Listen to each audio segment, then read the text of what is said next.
Welcome to the Central Illinois Business Leaders Podcast, where business owners, thought leaders, and community champions from across Central Illinois come to share their story.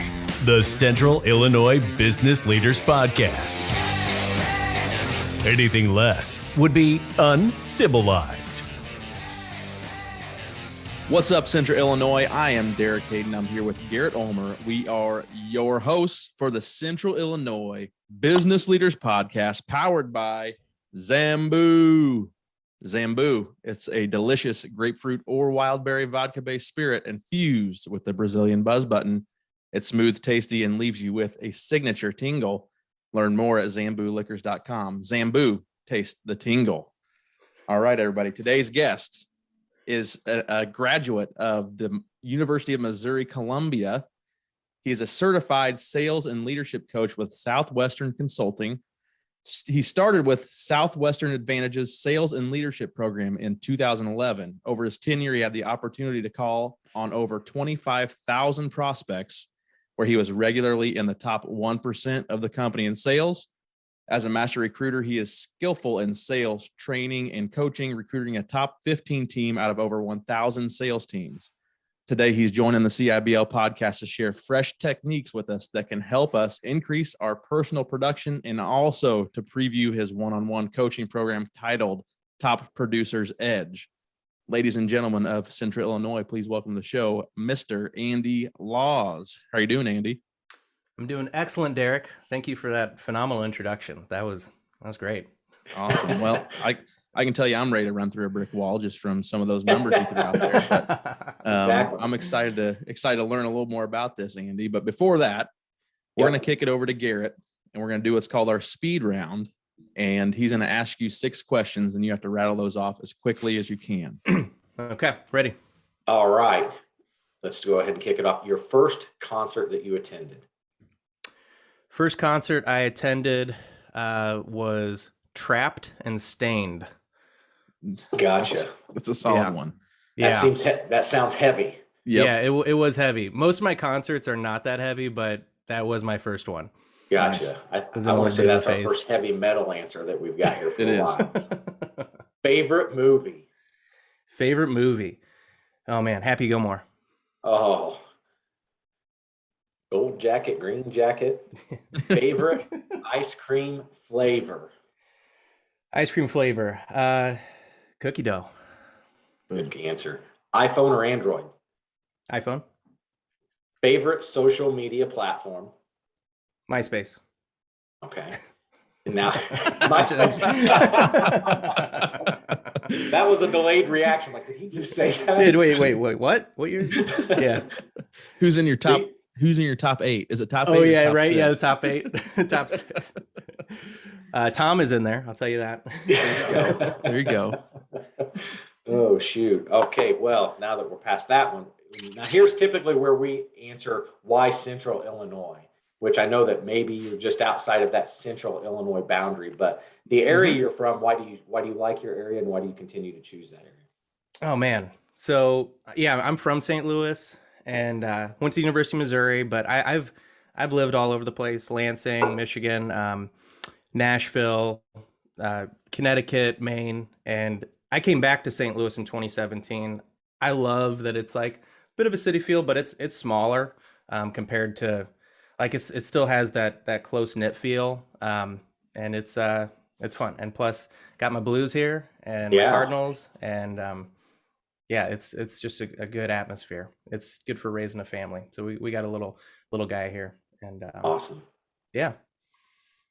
Good Perfect. answer. That's good. Yep. Well, Other great. than that, great answers other than Cardinals. I mean, Yeah, we might Cardinals. have a- Yeah, I know we got some Cubs fans here. we are We'll hold in it that. against you. Okay. We appreciate Appreciate that. Well, cool. Well, thanks, Andy. I figure what we can do to start off, Andy, is just when we're offline here, you gave us a brief explanation of your background and how you got to where you are now. If you'd be comfortable sharing that with our listeners and viewers, just give us a 3-minute overview of where you came from, where you're at now, and how you got there. Yep. Okay. Yeah. So like I said, I'm from St. Louis, but I went to the University of Missouri. I started studying biology there. My dad's a dentist. I was thinking like maybe dentist route. I really enjoy science. I didn't really have an idea on what I wanted to do, but my dad he always had stories of how he paid his way through school. He like to pay for dental school. He was a sheet metal worker and, worked in factories. And back then it was probably a little easier to do that, but it was still like, oh, I want to be able to do that. So I thought about the Marines to pay my way through school. I had a Marine recruiter sitting at my kitchen table, and my parents were not too happy about that one. So I'm like, okay, fine, I won't join that. And then I saw this opportunity. Hey, travel, make money, learn valuable life skills. I'm like, okay, what is this internship?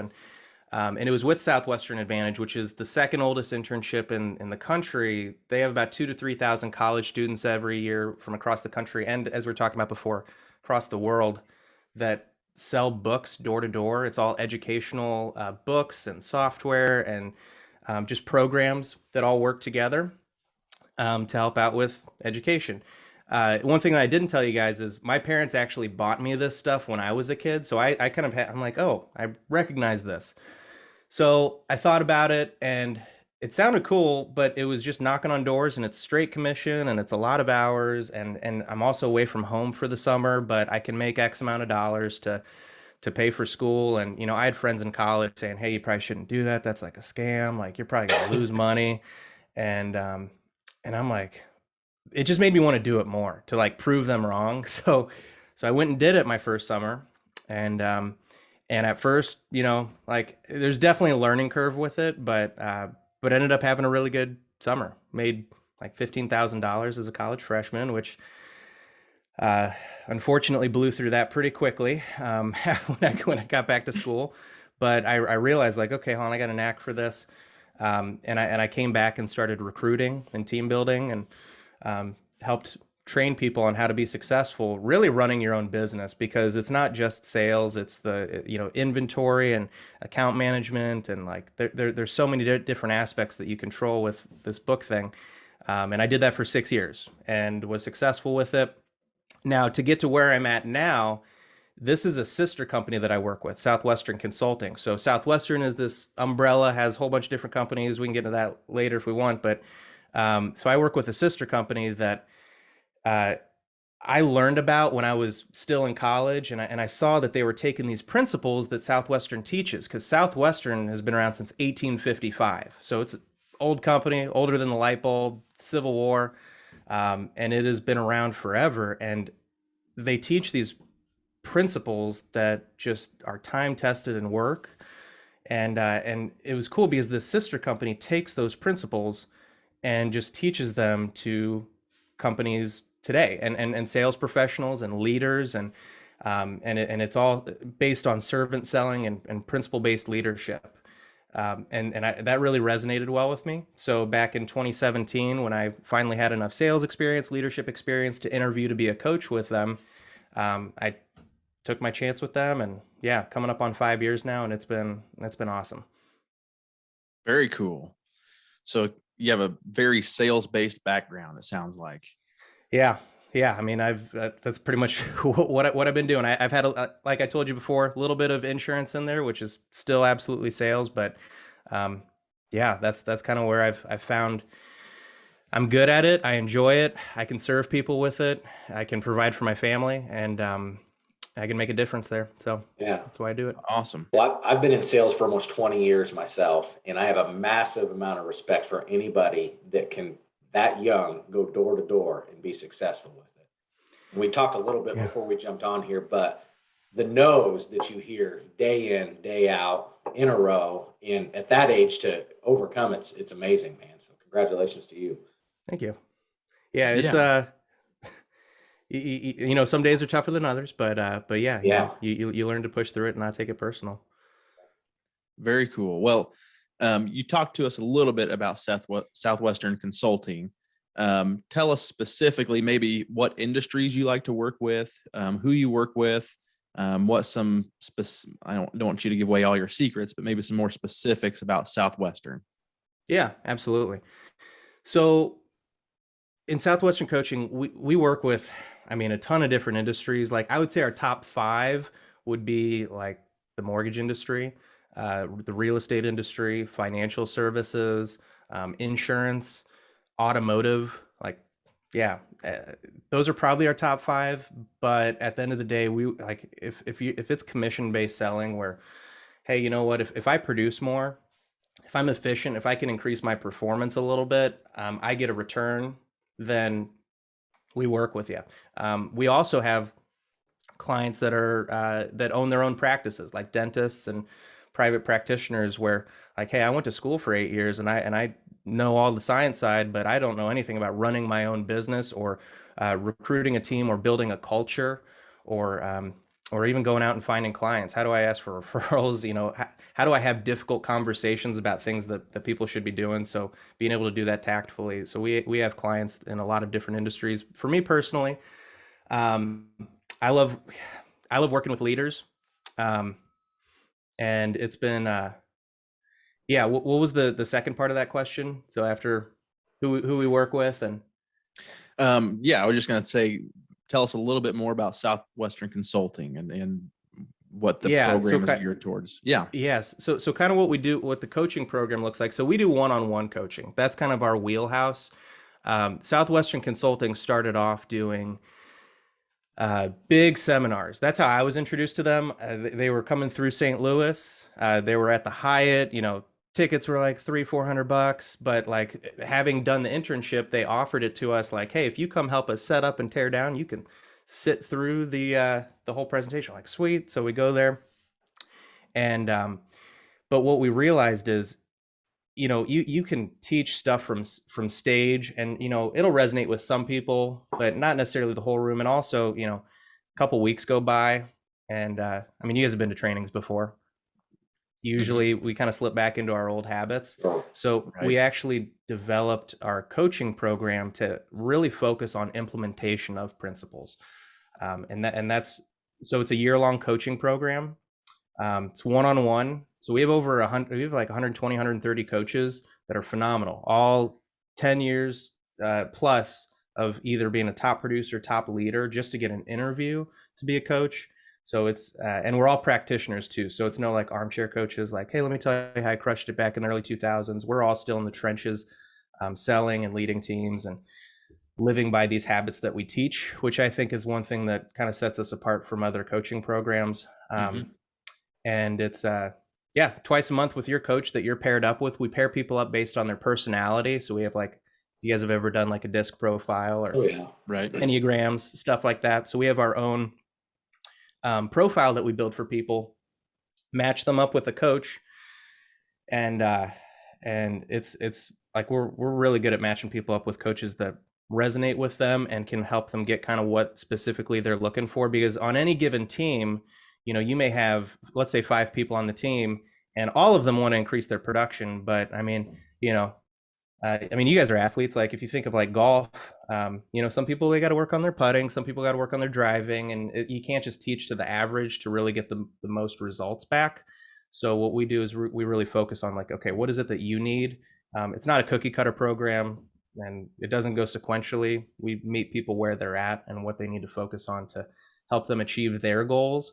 And it's kind of cool because it ends up bleeding into like life coaching usually, where it's not just like, hey, here's how you can sell more. It's how do I feel fulfilled in what I'm doing to the point where I'm confident and I'm happy and I'm doing X, Y, and Z. So I, you know, because we're doing this because we have families that we care about. And usually at the end of the day, this job is just a means to make what we want to happen in our lives happen. But if we can do that in a way where we're serving people, we're doing it the right way, we're building relationships, it can be incredible. So yeah, a lot of the times like what we're tracking, because we track activity a ton, like we have our own system for, you know, looking at ratios. But a lot of times it's like, you know, hey, how many times did you go to church this month, or swear free days, or date nights with the wife, and, you know, stuff like that, that bleeds into just the important stuff that we're looking at as coaches. Swear free days. That would be a difficult one, right? Especially for people you're working with that are commission based, that are in sales. I'm sure those are tough to come by. Yeah, man. And as a hockey player, I mean, he's kind of Right. second nature. Just kind of rolls off the tongue. Mm-hmm. Yeah. Now, you had mentioned something about with what an individual needs. Now, when they meet with you, do you kind of determine through just an evaluation of where you see they need more assistance, to become that 5-tool player, I guess you can kind of say, or is that something they kind of come into it and say, hey, Andy, I really know that this is kind of what I'm lacking in this area. I think I'm good in this, or how do you set that up? Yeah, absolutely. So when people first come into coaching, everyone generally has an idea on like what they want to see improved, whether that's how they're spending their time or, just their overall income or just how they're feeling about what they're doing. And so like that definitely stays on our radar, but it's amazing how much stuff is kind of uncovered throughout the coaching process, like as we're working on stuff, because it's an evolving thing. And as 4 or 5, 6 months from now, who knows where we're going to be at that point. So it's a lot of adapting but yes, to answer your question, we do have a process for really identifying what is the vision. So we actually have our people create vision boards because we focus on crystallizing that vision. And we start, even before that, we start just by reflecting. So we have processes for like self-analyzing the different areas of your life and then seeing like what needs to be changed and then where's the vision. So because you have to have where are we at now in order to know where you want to get to. We call it you can't expect unless you inspect. And so it's just inspecting where are we at, what's the current situation, where do we want to get to, and then we reverse engineer that. It's like, okay, well, if we're going to get here from where you're at now, these things have to happen. And what we try to boil it down to for everyone that we work with is controllable factors. Because at the end of the day, there's things that are in your control. Like I know from doing sales long enough, like you can't control whether or not someone buys from you or answers the door or even likes you. But I can control my activity and I can control my attitude. And so those are kind of the two big things that we start with focusing on. If we get the activity jamming and we have a good attitude about it, like attitude's paramount, just the problem solving mentality and even saying positive affirmations. Like I always grew up thinking people that talk to themselves, you usually avoid those people. But then I started reading some books and it's like, no, this is like, your brain is your enemy almost, right? Like neutral is negative. And I started identifying like where are these places in my life where I'm crippling myself. And I found like it was places where like I was idle. I would start to say things like, I'm tired. I don't feel like doing this, X, Y, and Z. And it would be like in the shower, right? Like I'd be in the shower, like, oh, I didn't sleep well last night. And I'm just like standing there and I don't even want to get out of the shower. So I started putting up affirmations in plastic wrap. In fact, I thought I had some around here, but actually I do. So these are some examples, but I have affirmations that I say. These are from my leader, Dave Brown, one of them, but like I put it in these plastic wraps and then I tape it up in the shower. And I say them out loud. Yeah. And that helps keep my mind focused on what my goals are, what my vision is. And I have my vision board. And by keeping these things in front of me, it helps me stay focused on what the overall goal is, which, I mean, with COVID, I mean, this was huge for me to be able to stay focused on what my goals are, because it's so easy to make excuses like, oh, it's pandemic, I'm bothering people don't need coaching right now. Like all these things would creep into my head. So that's what we focus on is attitude and activity and effort. And then we focus on systems. Like how can, because at the end of the day, most people don't want to go work 60 to 80 hours a week. They want to like, hey, how do I be more efficient? And so we're really good at implementing systems around delegation or just automation, or like, what can we even eliminate here that you don't need to be doing to help you continue to grow without making sacrifices in other areas of your life. Yeah. No, the attitude thing is huge. And it's funny because it was like a week or two ago, I sent Derek a video of something. We talk about that a lot because it's easy to get down. It doesn't matter necessarily if you're in sales or not. Things can drag you down in a hurry and it's like quicksand, but we saw a video to where I think, what did they give somebody? A minute or two when something bad ruins your day that's just not expected. You have this company gives their employee 2 minutes, do what they need to do, It may not be a swear-free day at that point, Yep. but take care of what they need to do for 2 minutes. And then at that 2 minutes, they have to like write something down, tear it up and say, now, how can we fix this? How can we help? And one of those things, get your frustrations out, move it on down, put it in the rearview mirror and don't look back, and I thought that was kind of a creative way to move on past something that's messed your day up. So Yeah. I mean, I absolutely. think that's good. Like, it's good to take time to process that still, and like, it's not bad to have reactions to that, but then giving yourself permission to do that, and then it's like, okay, now we get into problem solving mode. yep. I like that. Perfect. So you talked about tracking is a lot of what you do as a coach. So tracking activity. Obviously, Garrett and I are in the insurance industry, so we know what activities are paramount to our success. What types of activities do you track and help people overcome, hurdles for within other industries that you work with? So phone calls, and like, how do you track that, and how do you motivate your team members to get over those hurdles? Yeah, good question. So we what we look for is, we call them IPAs. And sorry, Garrett, it's not the beer. It's income producing activities. So what in your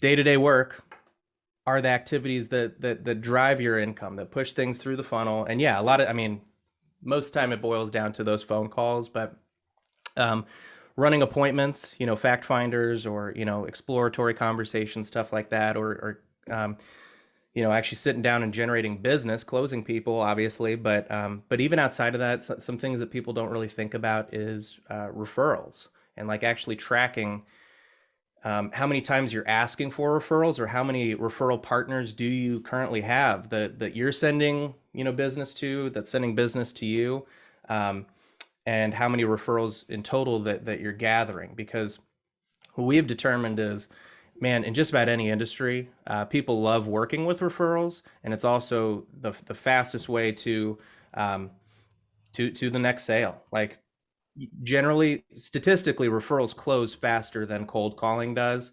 And I've done a lot of cold calling. I don't mind cold calling. You can find business that way, but man, I love working with friends of friends, because it just reaffirms me that I'm doing a good job. I'm serving people around me, and it doesn't just feel like, oh, I have to go start the process over. Like, after someone works their way through the funnel, start over at the top. It's like, no, when I get to the bottom and I've served them well, how do I turn that into more business? And if I do that with everyone, and obviously not everyone's going to give you really good referrals and more business and yada yada, but if I'm at least asking everyone, and I'm putting it out there, and I'm doing it the right way, where it's low pressure, like, it's just, hey, who do you know that would appreciate having a conversation with me?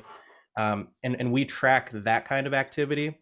And then other stuff is just like market based. So like for real estate agents, like, hey, what's the average home value that you're selling? And we boil that down to, like, okay, well, if you need to make X number of dollars this year to make your vision happen, because at this point we've already identified, like, hey, you want to buy some rental properties this year, you want to go on a vacation to Bora Bora, you're starting college fund, like, okay, we got to fund this vision. And so we look at what we need to make in order to do that, and then boil it down to, like, okay, you need this many closings, you need to run this many appointments, you need to talk to this many people. And in order to talk to this many people, you need to call this many people, because it's even factor in like who doesn't pick up their phone. And we go based off of not just industry averages, but their own averages, their own ratios. That way, when we say, like, okay, hey, you need to make 15 calls this week and do that every single week, it's not just pulling a number out of thin air. It's like, these are your ratios and this lines up with your goals. So if you don't go and do that, then you're only hurting yourself. And also it takes the pressure off of you, because if I'm no longer focused on going and making sales, I'm focused on just talking to people and serving people. And if I take the pressure off of me and our clients, they take the pressure off of them, then it usually takes the pressure off of who they're trying to work with. Like, that's the goal here, is just making sure it's the right fit. But Perfect. That's kind of the activity that we look at. Cool. So I got 2 questions off of that. First off, where is Bora Bora? Okay. I've heard of it. Couldn't tell you where it's at on the map. Second question, more relevant to the coaching. So is like call scripting, is that something that you help with as well? Because when I first started, that was something that terrified me. I didn't know what to say once I got someone on the phone. Now, obviously, I'm 9 or 10 years into my career, much more comfortable at talking about my trade. But, one thing that keeps them from getting on the phone is not knowing what to say when they're on the phone. Is that something you help with? Yeah, absolutely. So to answer your first question, Bora Bora is in the French Polynesia area. Okay. So it's like, I think northeast of New Zealand. Okay. But yeah, I've not been there. I hear it's beautiful. You But should put that on your vision board. I like it. Yes. Maybe I will. That's great. So the other question, as far as scripting, absolutely, because we believe in scripts. Like some people say, oh, scripting is salesy. Like I just want to be myself. I just wing it. But what we tend to find is like when you're winging it, even for like veterans, you find yourself thinking about what you're gonna say, and it's a lot less listening. Like I don't know if you guys have ever been in an appointment where they say their name and you forget it because you were thinking about what you were gonna say, and it's really awkward. Mm-hmm. And so going into it just with a battle plan, and it doesn't have to be word for word because conversations flow naturally. And there's certain parts of any sales process that have a little bit more flexibility than others. Like when it comes to actually asking for business, I tend to stick to my closes that I know. And I have different ones in different ways that I ask it, but it is all still scripted. But like when I'm just meeting people and I'm just getting to know them, I'm totally asking, questions that are not necessarily on the script. But if you know your script well enough, that allows you to dance in and out of it smoothly and not say things like, and like having these filler words, and it sounds like you don't know what you're talking about. So yeah, scripting is super important. And even, and I said this for veterans, but I have a veteran AFLAC regional that I'm working with, and I love working with him because even though he's been in the business for a long time, he has that student of the game mentality. He's always hungry to learn, and he's been killing it with recruiting. But over time, he brought this up on one of our last coaching calls that his ratios are starting to drop, and he's not having people show up to that second interview, and he's like, man, I think I just need to work on what I'm saying. And it's kind of like I describe it as like a grandmother's Christmas tree, where like every year stuff gets added to it and added to it and added to it to the point where it starts to look gaudy and not even like a Christmas tree anymore. And it's time to clear everything off, and let's make sure that the stuff that's on this Christmas tree is what we want and it looks good. And so I had him record all these conversations through the whole process, from the informational meeting, the first interview, the second interview, and the selection process. And we went through and broke it down, and built scripts around like, hey, here's what you're saying that's working, and here's like, it's just so easy to add in too many stories, and like you almost don't even hear yourself after a while what you're actually saying. So like having a script and sticking to it is crucial, no matter how long you've been in the business. And we help work with you on that. You mentioned it earlier, we're all athletes. It's like breaking it back down to the fundamentals of what works. And I've, through many different sales trainings and being in sales for 20 years, you hear that a lot. And I for somebody that's been in sales, it's hard to hear, but sometimes you just got to break it back down to the beginning and start all over, and here's what works. Let's stick with that. Yep, exactly. Yeah. I mean, that's 100% it. Fundamentals. So as far as success, as people go through your coaching program, tell us a little bit about what maybe the average person on your team has experienced when it comes to success, as far as either increased commissions or increased pay, and other successes as well.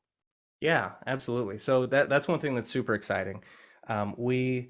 We have coached over 17,000 people now, and when we have questions, when people are getting into coaching, we ask them questions around commissions and income and like what they're currently doing. And whenever they leave coaching, we ask them the same questions just to get a baseline of like, what are the results here? Is what we're doing actually effective? And so across the board, over those 17,000 people, on average, the people that go through the full year of coaching with us is a 25% increase in their income.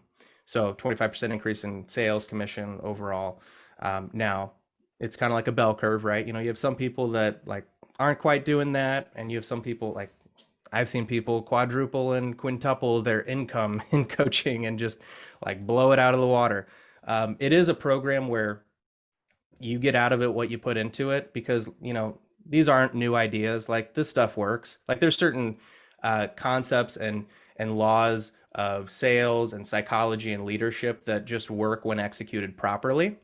And so the ones that really lean into this and are coachable and are just committed to trying the process, even if it takes them outside their comfort zone and just doing what we talk about, they get some pretty incredible results. But yeah, so that's kind of where our average is, those 25% increase in Awesome. income.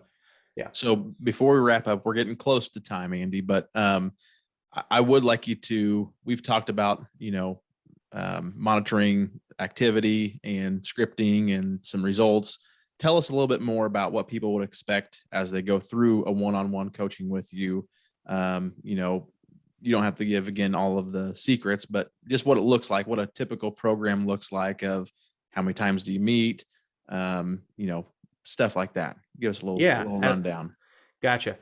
So you and your coach meet every other week, and it's either over the phone or over Zoom, because the coach that you could match up with could be halfway across the country, and so it's over the phone, and really what they dig into first. I mean, right off the bat, it's setting proper expectations. It's like, hey, here's what you can count on from me as your coach. Like, as we're going into battle together, here's what you can count on from me. Here's what I need to be able to count on from you. And so that's where it starts. And then the first thing that we do after that is really analyze how you're spending your time. So like, we do a time awareness log. We have you track your time as you work. Like, print off this sheet of paper, write it down as you go, take pictures of them, send them to me, because we need to see how you're spending your time. So that's a big thing that we look at, is building out your ideal schedule, because even like, it doesn't matter your industry, it's sometimes easy to fly by the seat of your pants. And some people even pride themselves on being successful, somewhat successful, while still just, being reactive. So what we do is we help you create that ideal week. Like, what does your perfect week look like? Because if you don't know what your perfect week looks like, you'll never have a perfect week. So we identify, here's the target, because most people are just throwing darts at the wall, and then they draw the bullseye around the dart. Like, look, I'm doing good. But no, let's actually put a target up there for you. Try to hit that. And then, we'll get into technical stuff if you need it. Some people are like, hey, I've been doing this for 20 years. I know how to close people. I know how to do X, Y, and Z. But we can go through the whole process, from like the first introductions, like meeting people, to sitting down and asking good questions to find a need and answer objections in advance, and your presentation and storytelling and closing and answering objections and referrals. Like, the technical side, yes. If you need that, we have so much content for that and work with you on that. But a lot of times it's just, it's focusing on the activity, like I said, building systems to make you more efficient, and just looking at where is the next bottleneck, where's the next growth opportunity, and it's different for everyone. But what most people can expect is a cheerleader in their corner to pick them up when they need it. Someone that's pushing you. It's kind of like a personal fitness trainer telling you to do one more push-up, like, hey, you're doing good, because we're only going to push ourselves as far as we're going to push ourselves. And I personally believe you can't be the best version of yourself by yourself. Like, Michael Jordan had a coach, Tiger Woods had a putting coach, Barry Bonds had a hitting coach. Like, the best of the best get coaches. It doesn't mean that, like a lot of people think it means that you're not doing well, so you need a coach. But no, you need to challenge yourself, because you can't see your own blind spots. So you will have someone hold you accountable, hold your feet to the fire. And it's all around stuff that you want to accomplish. It's not like having another boss telling you, hey, you have to go do X, Y, and Z. You have the right to say yes, no, or let's negotiate. But as soon as you commit to doing something, your coach is going to hold you accountable to it. So that's what everyone gets, is intense accountability, but also a partner that they can confide in and that believes in them, and that's there to help them grow without any, other vested interest. Like, of course, my manager wants me to sell more because he makes more if I sell more. Like, there is no prior relationship like that. It's purely, hey, we're on a team together, so let's do this. And then as far as like the content, that changes based on who the person is. Very cool. I can't imagine many business owners, business leaders, salespeople listening to this have not connected in some way to what you're talking about. The way I hear it, though, it's not even just salespeople. You think of small business owners, the time awareness and the support to keep pushing through, to whatever your goals might be.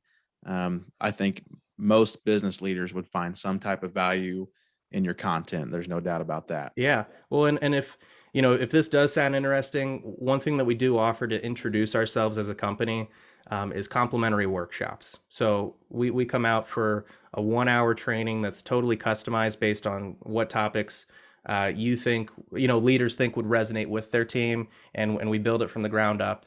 And at the end of that, like the ultimate value is in coaching, right?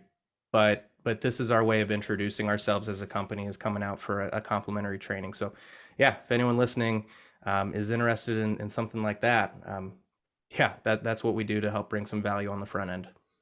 Very cool. If someone does want to do that, how can they reach out to you, Andy? Yeah. So either by email, laws@southwesternconsulting.com, or throw my cell phone out there, 314-602-3489. Shoot me a text, give me a call. Happy to, even just dig in and see what makes sense with anyone that's listening. Happy to help. I mean, I love my job. This fills my bucket, and it's it's pretty cool.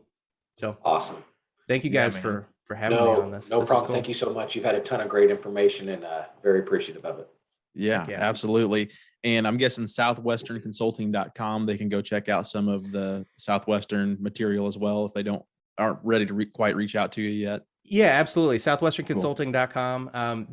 If you go to that website, there's like 3 branches in there. Like coaching is one of the tabs. We also do like training events, like, 2 like all day trainings on certain topics that we facilitate. And we also do like keynote speaking events. So like as companies get together for their big keynotes, we also do that. So if you're interested in checking out like the coaching specifically, go to Southwestern Consulting and click on the coaching tab. You can see all of our coaches. You can kind of see some testimonials and how it works. But yeah, feel free to check it out.